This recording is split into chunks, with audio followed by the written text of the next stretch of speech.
Mario's the Thunder says, most training videos and coaches are so focused on balance, even on low stakes, but those straight blockers, nut flush blockers, spots to balance out the times you have the nuts usually seem to get you in the most trouble. It expanded earlier. Do you guys think balance is overrated, especially in lower stakes like PLO 100 and below? The answer is no. I think it's misapplied, misunderstood, basically. So here's the thing: like, if you're trying to play good poker, you start off with the balanced approach, and most people never get to the stage because they feel overwhelmed with understanding what it actually means. And this is your starting point. For example, if you have the nut flush blocker, and you don't know anything about your opponent, and the fact of matter is, like, most of the time, you don't know your opponent that well that you can just like assume he's folding XYZ hand. It's just not the case. You're not going to soul read your opponent. And I know a lot of people think they can soul read opponents, but they can't. You don't know what your opponent's going to do. Maybe he's drunk. Maybe he's someone else. Like, you have no idea, basically.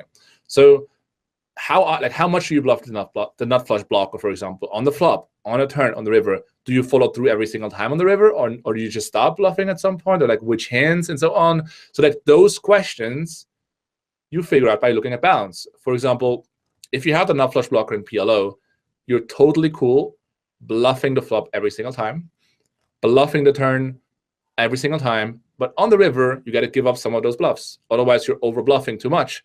And it's not like your opponent will exploit that, but it's you want to find a way to implement a good strategy. And if you're bluffing every single time and you get caught, you have an internal conflict because you're not sure if this was the correct play. And the reason you're not sure is because you don't understand how to play balanced strategy.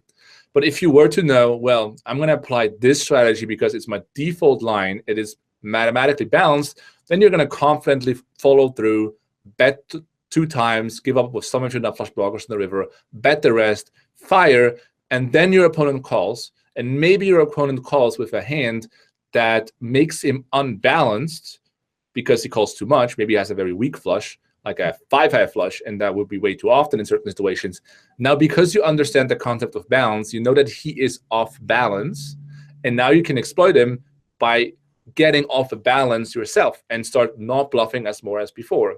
But you need, and you really need, a starting point.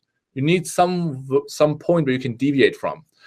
So you need to actually know what it means to bluff too much. You need to know what it means to bluff too little. And most people, they don't know. They make it way too extreme. For example, when you play low stakes and you're like, well, my opponents are folding on the river all the time, or maybe they're payoff wizards are called all the time. People are just way overdue now the bluffing or non-bluffing part because they have no radar. They have no starting point. So what you want to do is you want to understand where you're starting, then deviate exploitatively because you know your opponents are doing something wrong.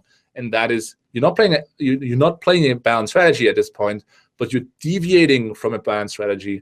And you can only do that if you know what a balanced strategy is. So I think that is, in a nutshell, why it's important to actually understand a balanced strategy and why most people are just clicking buttons and don't really know how they're exploiting their opponents. They're just way overdoing it, basically. First of all, I want to say that was one of the most amazing answers I've ever heard in my entire life. And everyone who, but I think, unfortunately, that's going to be incredibly complicated for a lot of people to comprehend. I think some people that's going to click with them straight away, but then at the same time, they're going to say, well, then how do I implement that?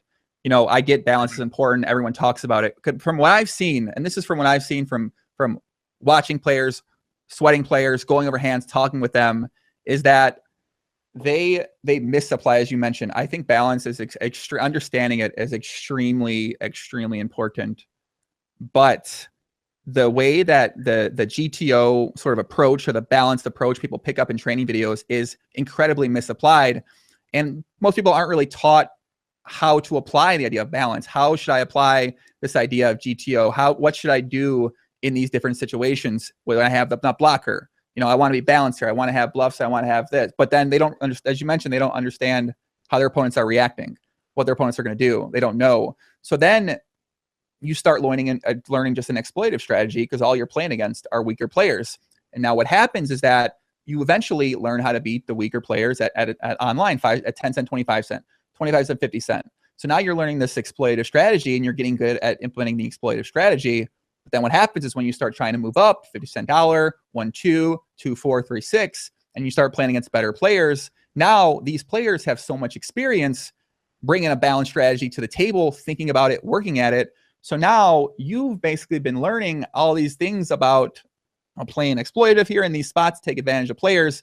Now you don't even really know what that means, how to implement this balanced strat, and now you have to start sort of rebuilding all that part of your game. So when you do neglect the idea, that's what can happen is when you get against better players with experience, you're at a very big disadvantage in a lot of situations. But when it comes to actually implementing the idea of being balanced, of being a GTO, as most of the PLO guys will talk about in videos, I don't have the easy answer for you, unfortunately, because that's a tough one. Because now you need to identify, as JNandez said, you need to identify, okay, well, this opponent is calling way too much, right? So you're going to want to be bluffing him a lot less. But then that's just that opponent. And then you have other opponents that you need to figure out too. And all that just takes a lot of time. It takes a lot of effort. It takes a lot of focus. And there's just no easy solution to it. It just takes time, especially when you're just learning the game. And when even if you're still into the game a little bit. Absolutely. I think it also requires an appreciation for balance, or a trust at least.